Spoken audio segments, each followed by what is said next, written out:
Ezekiel chapters 38 and 39 have stirred up centuries of debate. Who are Gog and Magog? Are they Russia and China?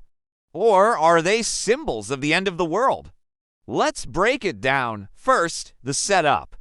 In Ezekiel 38, it introduces a powerful ruler named Gog who comes from the land of Magog. But here's the problem. These names don't match any known nations in history. So rather than trying to pin them to modern countries, Ezekiel tells us something much deeper. This vast coalition of nations is brought against God's people, not by chance, but by God himself.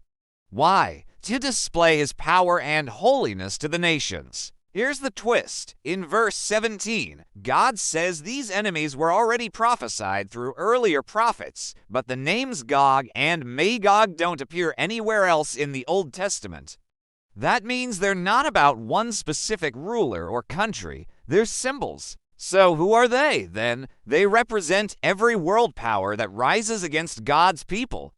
For example, in Ezekiel's day, it was Babylon. Before that, it was Assyria. In the 1st century, it was Rome. And in Revelation 20, there's a final global rebellion. So Gog and Magog aren't one nation, but every nation that opposes God. Now, in Ezekiel 39, the story reaches its climax. God wins. His people don't even fight. God defeats the enemies himself, and his glory is revealed to the world. This is echoed again in the New Testament. When Jesus was crucified, the powers of darkness rose up, but God used it for ultimate victory. So Gog and Magog represent an ongoing spiritual opposition, not just a one-time event. But the message remains clear: God wins. When the Holy Spirit was poured out in Acts 2, it marked the beginning of a new era, one where God's people live in victory through Christ, even while the world rages. Christ's kingdom is unstoppable. Every Gog and Magog will fall. Okay, so what should we do when another enemy rises? Well, the answer is found in Acts chapter 4. When the apostles were persecuted for preaching Christ, what did they do? They prayed. They stayed bold, and they kept preaching Christ. And that's our challenge. Let's stay in prayer. Let's remain fearless, and let's keep sharing the gospel. As the world grows darker, Christ's light shines brighter. We're living in the time of the church, not the time of the martyrs.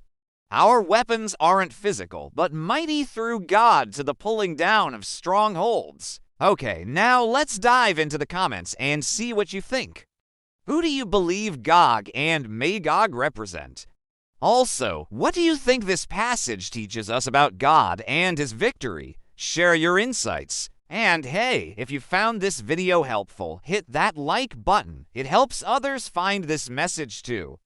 Plus, consider subscribing for more eye-opening biblical facts. We've got great content coming.